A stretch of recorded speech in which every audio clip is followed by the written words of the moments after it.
जय जय श्री राधे, जय श्री कृष्णा। देव श्री नारद जी के प्रयास से जब भक्ति महारानी के दोनों पुत्र ज्ञान वैराग्य स्वस्थ हो गए और इसी कथा के विराम में भगवान अपने पार्षदों के साथ आए हैं और शनकादिक ऋषियों से कहा है कि मैं तुमसे बहुत खुश हूँ, कुछ मांगो। शनकादिक ऋषियों ने कहा प्रभु जहाँ जहाँ आपकी कथा हो वहाँ वहाँ आप विराजमान हो। और भगवान ने प्रसन्न होकर कहा तथास्तु और भगवान अंतर्ध्यान हो गई।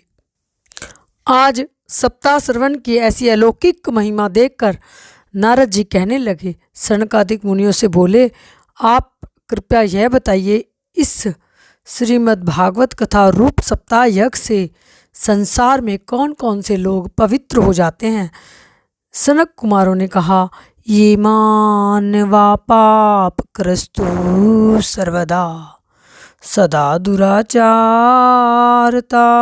विमार्गा क्रोधाग्नि दग्धा कुटलास कामना सप्ताह यज्ञेन कलो पुनंती थे। जो सदा ही पाप क्या करते हैं, जो क्रोधाग्नि में जलते रहने वाले कुटिल और कामपरायण हैं, वह भी श्रीमद् भागवत सप्ताह का श्रवण कर ले तो पवित्र हो जाते हैं। प्रेमियों, शनकादिक ऋषि कह रहे हैं, जीवन पर्यंत जिसने पाप कर्म किया हो और पाप करते करते जिसकी अकाल मृत्यु हो जाए, मरने के बाद भूत प्रेत बनकर भी भटकता हो, उसके नाम से उसके निमित्त भी श्रीमद् भागवत सप्ताह करवा दे तो प्रेत होने से छुटकारा ही नहीं मिलता बल्कि श्री भगवान की सार्प्य मुक्ति को प्राप्त कर लेता है। सार्प्य मुक्ति क्या होती है प्रेमियों? भगवान का जैसा रूप। सनक कुमार कहते हैं, पतित से पतित भी श्रीमद् भागवत का आश्रय लेकर वैकुंठ को प्राप्त कर लेता है। नारद जी ने कहा मैं कुछ समझा नहीं। जन कल्याण के लिए किए गए प्रश्न को सुनकर शनकादिक ऋषियों ने नारद जी को कहा, इस विषय में तुम्हें एक प्राचीन कथा सुनाते हैं।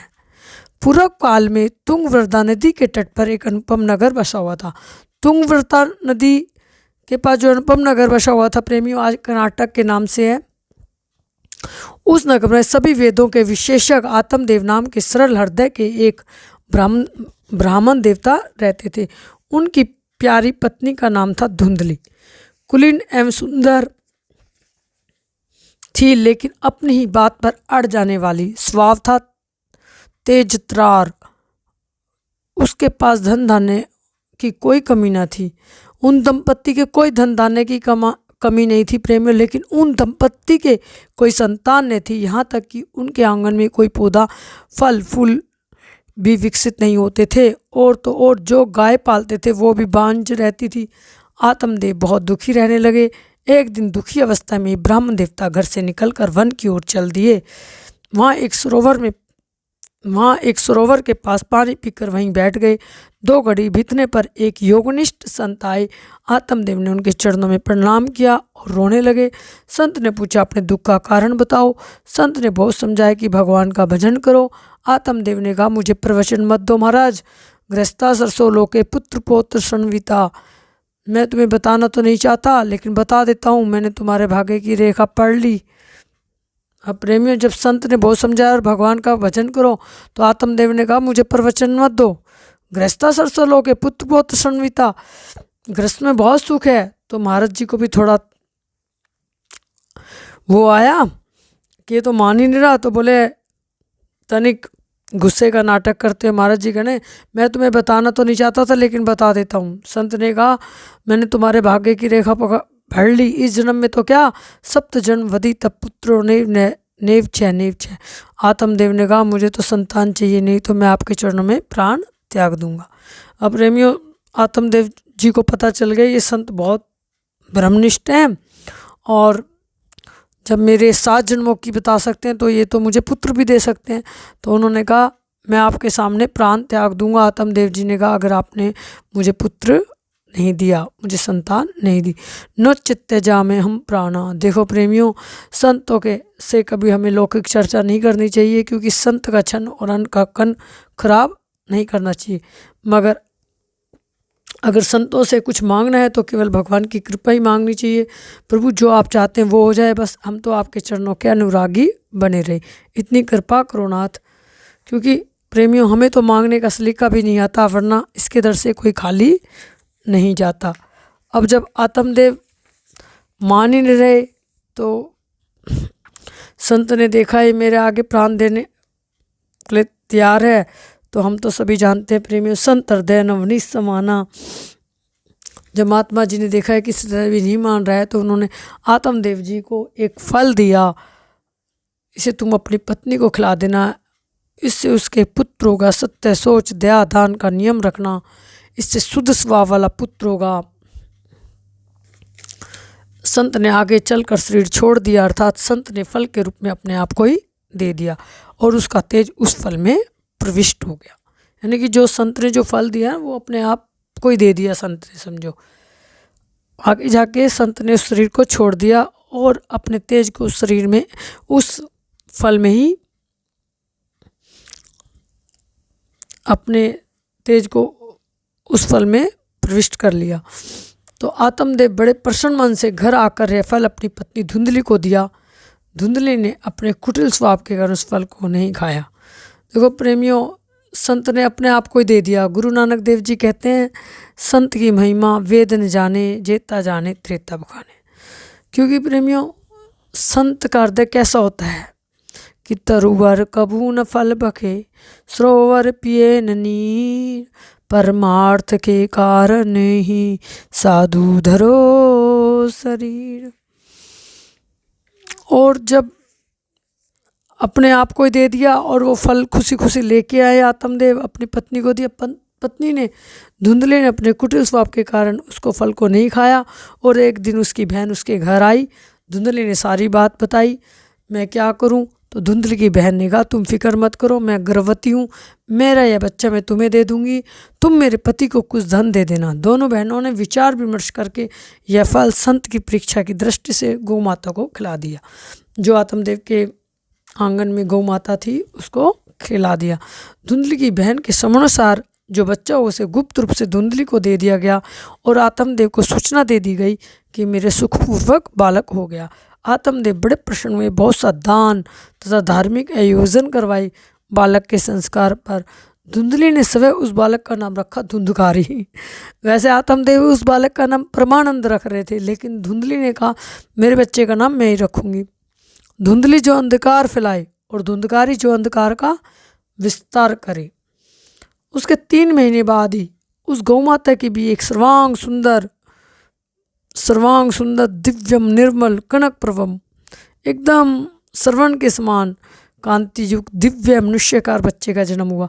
उस दिव्य बालक के कान गौ माता के जैसे थे, इसलिए आत्मदेव ने प्रसन्न मन से उस बच्चे का नाम गोकर्ण रखा। उसके कान गौ जैसे थे ना, इसलिए गौ माता के नाम का रखा गोकर्ण, गौ माता के कान। सब लोगों ने उस बच्चे को देखा, कहा देखो आत्मदेव का भाग्य कैसा उदय हुआ है। आत्मदेव ने दोनों का लालन पालन बड़े प्यार व लाड से करने लगे, दोनों का लालन पालन। लेकिन प्रेमियों, हम सभी जानते हैं गोकर्ण पंडितो ज्ञानी और धुंधकारी महाकला। धुंधकारी जुआरी चोर पर स्त्रीगामी बना, इसके विपरीत गोकर्ण जी परम भागवत भक्त विद्वान तथा माता पिता का सेवक बना। धुंधकारी ने अपने पिता की सारी संपत्ति नष्ट कर डाली। आत्मदेव धुंधकारी के कुकर्मों से बहुत दुखे थे और जोर जोर से रुदन कर रहे थे। लगता है कि मुझे इस दुख से मौत ही पीछा छुड़ाएगी। आत्मदेव जो धुंधकारी के कुकर्मों से इतने दुखे थे कि वे एक दिन जोर जोर से रुदन करने लगे और ये सोचने लगे कि अब तो मुझे इस दुख से मौत ही पीछा छुड़ाएगी। क्वा तिष्ठामि क्वा गच्छामि, अब मैं कहाँ जाऊँ, क्या करूँ। को मैं दुखम व्योपहत प्राणानाम सत्यजामि दुखे नहा कष्टम संस्थिता। अब तो प्राण, अब तो मौत ही मुझे इस दुख से पीछा छुड़ाएगी। और मरने का निर्णय करके वो घर से जा रहे थे कि प्रेमियों, हमारे गोकर्ण परम ज्ञानी गोकर्ण जी आए हैं। और उन्होंने अपने पिताजी का हाथ पकड़ लिया और कहा पिताजी आप किसको सुखी मानते हैं? ऐसा खलु संसारो दुख रूपी विमोह का, यह संसार तो दुखों का सागर है। जैसे प्रेमियों दवाई की दुकान में सिर्फ दवाई मिलती है, तो संसार को दुखालय कहा है संतों ने, विद्वानों ने। तो दुखालने में क्या मिलेगा? दुख। हाँ, सुख कैसे मिलेगा? तो सुखी कौन है? जो भगवान से टचिंग है, जो भगवान के समीप है, जो भगवान का भजन करते हैं। जिसके हृदय में राम नाम बंद है, उसे हर घड़ी आनंद ही आनंद है। इसलिए कबीरदास जी कहते हैं, कोई तन दुखी, कोई मन दुखी, कोई धन बिन रहत उदास। हाँ, कोई तन दुखी, कोई मन दुखी, कोई धन बिन रहत उदास, और थोड़े सोड़े सब दुखी, सुखी राम के दास। राम के दास बाकी सब हताश। परम ज्ञानी गोकर्ण जी ने 2 श्लोक में अपने पिताजी को दिव्य उपदेश दिया है। परम ज्ञानी गोकर्ण जी ने 2 श्लोक में, जिसे प्रेमी गोकर्ण गीता भी कहते हैं, कि धेयस्ति मांस रुधिरे भीमतिम त्यजितवम जाया सुदादिषु सदा ममतां विमुञ्ज पश्यानिशं जगदीदं क्षणभङ्निष्ठं विराग्यरागरसिको भक्ति निष्ठा। पिताजी, जिस सरोवर में जल नहीं होता, जलचर उस सरोवर को छोड़ देते हैं। जिस वृक्ष पर फल नहीं होता, पक्षी उस वृक्ष को भी छोड़ देते हैं। ऐसे आप भी अब पुत्र स्त्री से मोह न रखें। जाया सुतादिषु सदा ममताओं विमुच। हाँ, धेयस्ति मांसो रुधिरे, इस शरीर से भी मोह न रखे। शरीर को खत्म करने के लिए नहीं कहा प्रेमियों गोकर्ण जी ने। गोकर्ण जी ने कहा इस शरीर से मोह ना रखे, मतलब अपने आप को शरीर ना माने, एकमात्र वैराग्य रसिक होकर भगवान की भक्ति करें। उन्होंने दूसरा श्लोक में कहा, धर्मम भजस सततम, भगवत भजन ही सबसे बड़ा धर्म है। धर्मम भजस सततम त्यज लोक धर्मान, अन्य सब लौकिक धर्मों का त्याग कर दें पिताजी। से वैसे साधु पुरुष न जय काम तर्षणम, साधु पुरुषों की सेवा करे, भोगों को पास ना फटकने दे। सेवा से साधु पुरुष न जय काम तर्षणम, अन्य से दोष गुण चिंतन मां सुमुक्त्वा, दूसरों के गुण दोष छोड़कर एकमात्र भगवान की कथाओं का रसपान कीजिए। अन्न से दोष गुण चिंतन मासु मुक्तवा सेवा कथा रसमहो नित्राम पीवतम, भगवान की कथाओं का रसपान कीजिए। और पुत्र की वाणी से प्रभावित होकर आत्मदेव ने घर छोड़ दिया, वृंदावन धाम आए हैं, और रात दिन भगवान की सेवा पूजा करने से और नियम पूर्वक श्रीमद् भागवत के 10वें स्कंद का पाठ करने से भगवत धाम गए। बोले श्रीमद् भागवत भगवान की जय। जय जय श्री राधे। धुंधकारी के कुकर्मों से डरकर धुंधली माता ने कुएं में कूदकर जान दे दी।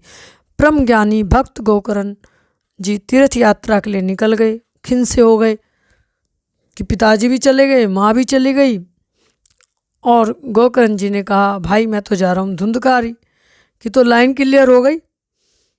और प्रेमियों, गोकर्ण जी के तीर्थ यात्रा से जैसे ही गए, धुंधकारी 5 दुष्ट स्त्रियों को घर ले आया। अब ये देवियाँ के लिए भोग सामग्री जुटाने के लिए नित्य ही चोरी करते थे धुंधकारी। एक दिन स्त्रियों ने विचार किया, ये रोज़ चोरी करता है, कभी ना कभी पकड़ा जाएगा, इसके चक्कर में हम भी संकट में पड़ जाएंगी।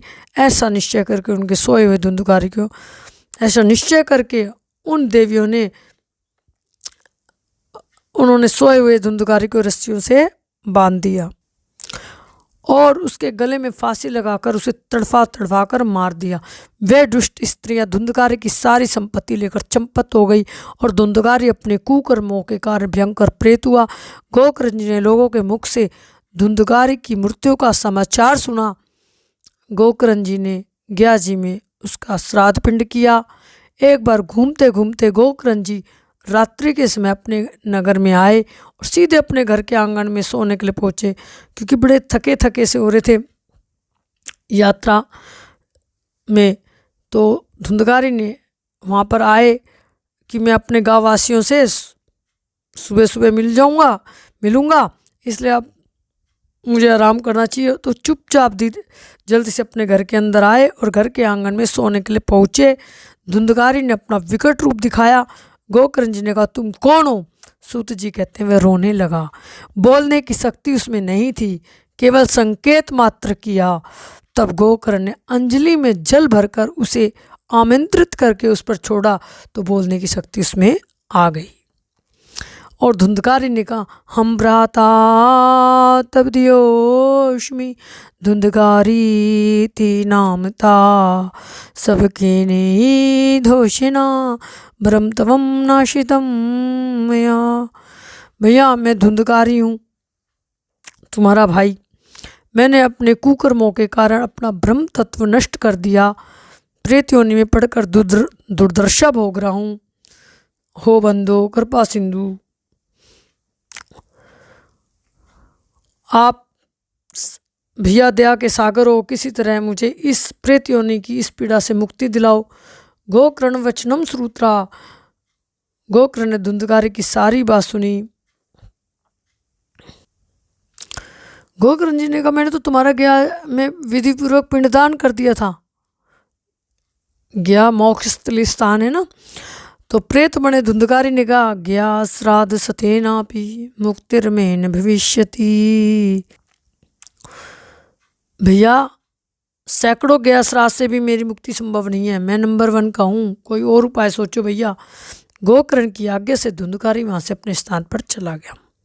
गोकर्ण जी ने कहा, फिलहाल तो तुम जाओ यहाँ से, रात ज़्यादा हो रही है, प्रातःकाल देखेंगे।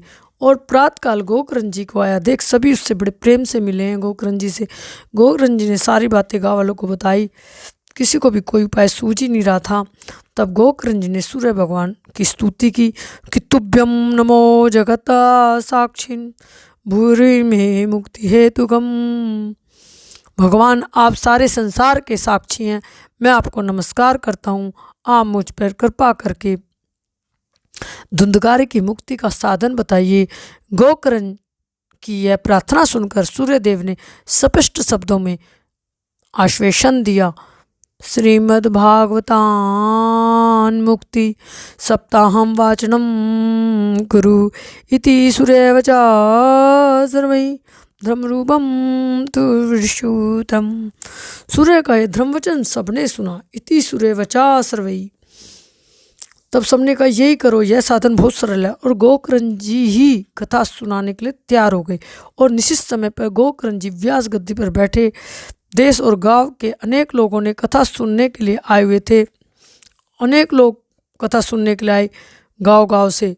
प्रेत बने धुंधकारी की दृष्टि एक सदे हुए बांस पर पड़ी जिसमें 7 गांठें थी। उसी के नीचे के छिद्र में घुसकर वह कथा सुनने के लिए बैठ गया। वायु रूप होने के कारण प्रेमी वह बाहर कहीं भी नहीं बैठ सकता था, तो वह बांस के अंदर घुस के बैठ गया जिसमें 7 गांठें थी। सायकाल को कथा को जब विश्राम दिया गया प्रेमियों, तो एक अलौकिक बात सिद्ध हुई कि बांस की एक गांठ तड़ तड़ करती फट गई। दूसरे दिन दूसरी, तीसरे दिन तीसरी।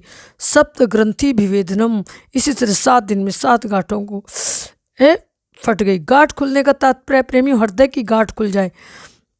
जब बांस की गांठ खुल जाए तो हमारे चित्त की समस्त संशय की गांठ अगर खुल जाए तो इसमें कौन सा आश्चर्य की बात है। तो सप्त ग्रंथि विभेदनम, 7 गांठ बांस की फट गई और धुंधकारी दिव्य रूप धारण करके सबके सामने प्रकट हुआ। दिव्य रूप धरो जात तुलसीदाम मंडिता पीतवासा घनश्यामो मुक्ति कुंडलान्विता। मुकुटी कुंडलामिता, दिव्य रूप धरो, दिव्य रूप धारण करके श्याम शरीर पर पीताम्बरी तुलसी की माला सुशोभित थी। सिर पर मनोहर मुकुट, कानों में मन को मोहने वाले झलझलाते हुए कुंडल। उसने तुरंत अपने भाई गोकर्ण को प्रणाम करते हुए बड़ी सुंदर श्रीमद् भागवत की महिमा गाई कि धन्या भागवती वार्ता प्रेत पीड़ा विनाशिनी शब्दोपि तथा धन्या कृष्ण लोक फल प्रदा। धन्य भागवती वार्ता। गोकर्ण जी को हाथ जोड़कर उन्होंने कहा, भैया आपने मुझे प्रेत योनि की पीड़ा से मुक्त कर दिया भाई। और श्रीमद् भागवत की महिमा में क्या गा रहे हैं, श्री राधे श्री राधे। धुंधगारी क्या गा रहे हैं कि धन्या भागवती वार्ता प्रेत पीड़ा विनाशिनी सप्तोपि तथा धन्या कृष्ण लोक फल प्रदा। यह प्रेत पीड़ा का नाश करने वाली श्रीमद् भागवत की कथा धन्य है तथा श्री कृष्ण के धाम की प्राप्ति कराने वाला इसका सप्ताह श्रवण भी धन्य है। धुंधगारी के लिए वैकुंठवासी पार्षदों के सहित एक विमान उतरा। सब लोगों के सामने धुंधगारी उस विमान पर चढ़ गया। तब उस विमान पर आए हुए पार्षदों को देखकर उनसे गोकर्ण ने यह बात पूछी। यहाँ सभी ने समान रूप से कथा कही, फिर ये भेद क्यों? प्रश्न हुआ, इतने लोगों ने कथा सुनी, एक ही मुक्त हुआ? भगवान के सेवकों ने कहा, जो पार्षद आए ना भगवान को लेने, भगवान के पार्षद आए ना उसको लेने धुंधगारी को, जो भगवान जैसा ही बन गया था, सर पे मुक्ति को प्राप्त हुआ था, एकदम भगवान जैसा सुंदर। तो भगवान के सेवकों ने कहा धुंधगारी को, जब धुंधगारी ने प्रश्न किया कि इतने सबने कथा सुनी, इतने निर्मल मन से एक ही मुक्त हुआ? बोले कथा तो सबने सुनी लेकिन मनन चिंतन किसी ने नहीं किया। श्रवण के भेद से फल का भेद हुआ है। हाँ, लेकिन जो मनन और जो चिंतन इसने आत्म कल्याण के भाव से सुनी है, वैसी किसी ने नहीं सुनी। धुंधगारी तो प्रेमियों बड़े मनन व चिंतन से कथा सुन रहा था, क्योंकि वह पीड़ित था। और प्रेमियों भगवान के पार्षदों ने कहा, गोकर्ण जी ये श्रोता फिर से श्रीमद् भागवत की कथा सुने तो निश्चय ही सबको वैकुंठ की प्राप्ति हो जाएगी, और गोकर्ण जी और आपको तो स्वयं भगवान अपने धाम में ले जाएंगे। और प्रेमियों सबके सामने धुंधगारी उस विमान में बैठकर चला गया। अब सावन मास में गोकर्ण जी ने फिर उसी प्रकार सप्ताह क्रम से कथा कही। उन श्रोताओं ने बड़े प्रेम श्रद्धा एकाग्रता के साथ कथा को सुना, क्योंकि सोचा अब कोई गलती नहीं होनी चाहिए। और आश्चर्य हुआ प्रेमियों, जितने श्रोता उतने विमान, भगवान के पार्षद सभी में थे और भक्तों से भरे हुए विमानों के साथ भगवान भी वहाँ प्रकट हुए। सब ओर से नमस्कार जय जयकार की ध्वनि होने लगी। सभी जितने भी श्रोता थे सभी को विमान में बिठाया गया। उन्होंने गोकर्ण को, और भगवान स्वयं आए और उन्होंने गोकर्ण को हृदय से लगा लिया कि गोकर्णम तू समालिंग्यो, और भगवान ने अपना जैसा ही बना लिया। भगवान ने सोचा मैं क्या दूँ इसको, तो भगवान, क्योंकि प्रेमियों भक्तों के आगे तो भगवान भी कंगाल हो जाते हैं, और भगवान ने कहा कि, और भगवान जिसको जब कुछ नहीं देने के लायक होते भक्तों को, तो भगवान उसे अपने जैसा अपने आलिंगन कर लेते हैं, अपने आप को ही सौंप देते हैं। गोकर्णम तु समालिंग्यो करो सदृशम हरि। सूत जी कहते हैं, अयोध्यावासीन पूर्वम यथा रामेन संगता तथा कृष्णेन ते नीता गोलोकम योगी दुर्लभम। जैसे राम भगवान जब साकेत धाम जाने लगे तो सभी अयोध्यावासी भी भगवान के साथ गए। ठीक उसी तरह भगवान श्री कृष्ण उन सभी को गोलोक धाम ले गए, जो योगियों को भी दुर्लभ है। जैसे राम अवतार के समय जब भगवान श्री रामचंद्र जी साकेत धाम गए थे अपनी लीला को विश्राम दे के, तो सभी अयोध्यावासी भी भगवान के साथ गए। उसी तरह भगवान श्री कृष्ण के साथ सभी लोग गोलोक धाम भगवान ले गए, जो योगियों को भी दुर्लभ है। सनकादिक ऋषि कहते हैं, नारद जी यह परम पवित्र इतिहास हमने चित्रकूट में विराजमान सांडल्य मुनि जी से सुना। प्रेमियों ये कथा बड़ी ही पवित्र है, एक बार के श्रवण से ही समस्त पाप राशि को भस्म कर देती है। यदि इसका श्राद्ध के समय पाठ किया जाए तो इससे पितृगण को बड़ी तृप्ति होती है। जय श्री कृष्ण, जय श्री कृष्ण। बोले श्रीमद् भागवत भगवान की जय।